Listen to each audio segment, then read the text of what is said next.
Hello everyone, सपनों की दुनिया में आप सबका स्वागत है।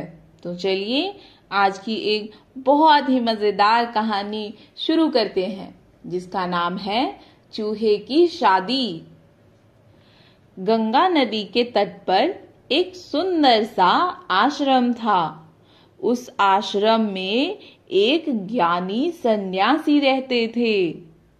वह दिन भर तप और ध्यान में लीन होकर अपना जीवन यापन करते थे।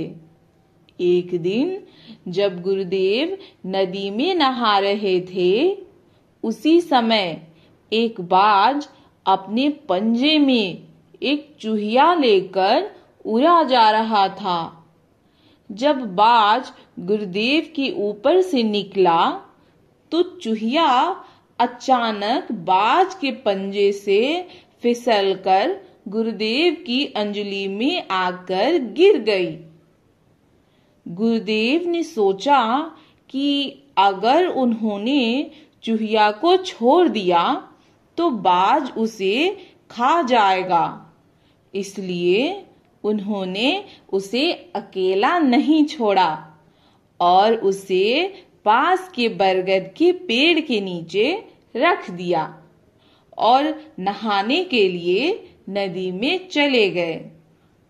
नहाने के बाद वे उस चूहिया को अपने साथ ले गए।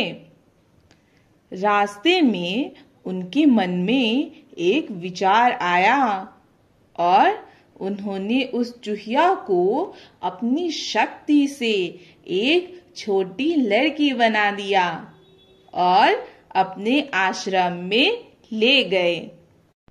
जब गुरुदेव घर पहुंचे तो उन्होंने अपनी पत्नी से कहा, हमारी कोई संतान नहीं है, इसलिए इस कन्या को भगवान का आशीर्वाद समझकर स्वीकार करो और इसका अच्छे से लालन पालन करो। गुरुदेव की पत्नी बहुत ही खुश हुई और उसने खुशी खुशी उस छोटी सी बच्ची को स्वीकार कर लिया। फिर उस लड़की ने स्वयं गुरुदेव की देखरेख में पढ़ना लिखना शुरू कर दिया। लड़की पढ़ने में बहुत होशियार थी। यह देखकर गुरुदेव और उनकी पत्नी को अपनी बेटी पर बहुत गर्व होता था।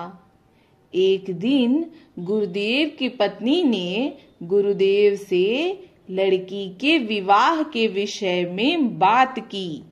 पत्नी ने कहा कि हमारी बेटी काफी गुणी और विशेष है, हमें उसके लिए विशेष पति ढूंढना चाहिए। उन्होंने सोचा कि इस संसार में सूर्य से शक्तिशाली भला कौन हो सकता है। अगले दिन सुबह गुरुदेव ने सूर्यदेव से कहा, कृपा करके मेरी बेटी से विवाह कर लीजिए। तो सूर्यदेव ने जवाब दिया, मैं तो विवाह के लिए तैयार हूं, पर आप अपनी बेटी से भी पूछें।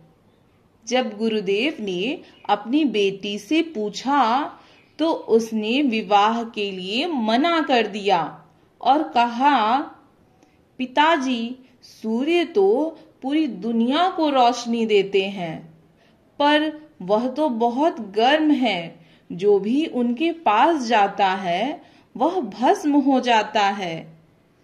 यह सुनते ही सूर्यदेव ने सलाह दी कि गुरुदेव, आप बादलों के पास जाइए, वह मुझसे भी ताकतवर है, वो मेरी रोशनी को भी रोक सकते हैं।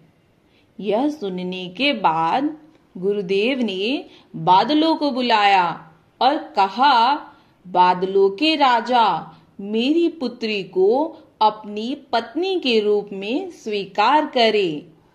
बादलों के राजा ने जवाब दिया, मैं तो तैयार हूं, परंतु अपनी पुत्री से पूछ लें। बेटी ने दोबारा विवाह के लिए मना कर दिया और कहा, बादलों का राजा काला, गीला और ठंडा भी है। मेरे लिए पिताजी कोई अच्छा सही वर चुनिए। गुरुदेव सोच में पड़ गए कि उनकी बेटी के लिए सही वर कौन होगा। तभी बादलों के राजा ने सलाह दी कि आप तूफान के राजा के पास जाइए। वो मुझसे भी ताकतवर हैं, क्योंकि वो जहां चाहे मुझे उड़ाकर ले जा सकता है। यह सुनते ही गुरुदेव ने अपनी शक्ति से तूफान के राजा को बुलाया और तूफान के राजा प्रकट हो गए। गुरुदेव ने उनसे बोला, क्या आप मेरी बेटी से विवाह करेंगे? यह सुनते ही तूफान के राजा ने कहा कि मैं तो तैयार हूं, पर क्या आपकी बेटी मुझसे विवाह करेगी? बेटी ने मना कर दिया और कहा, तूफान के राजा तो बहुत तेज हैं और जीवन में कभी भी एक जगह स्थिर नहीं रहते और अपनी दिशा भी बदलते रहते हैं। यह सुनते ही तूफान के राजा ने कहा, आप पर्वतों के राजा के पास जाइए।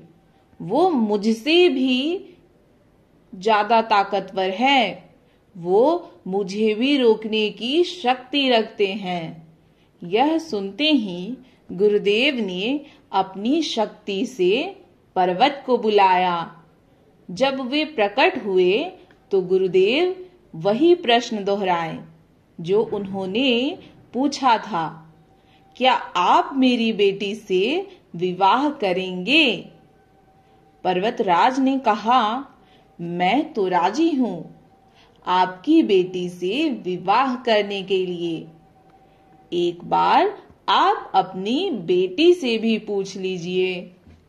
बेटी ने पर्वतराज से भी विवाह करने से मना कर दिया और कहा, मैं पर्वतराज से विवाह करना नहीं चाहती, क्योंकि ये बहुत ही कठोर है और स्थायी भी।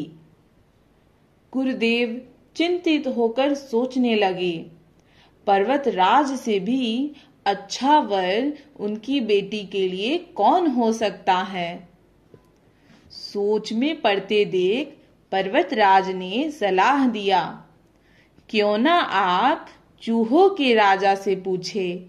वो तो मुझसे भी ज्यादा बेहतर है, क्योंकि इतना मजबूत होने पर भी वो मेरे शरीर पर छेद कर सकते हैं।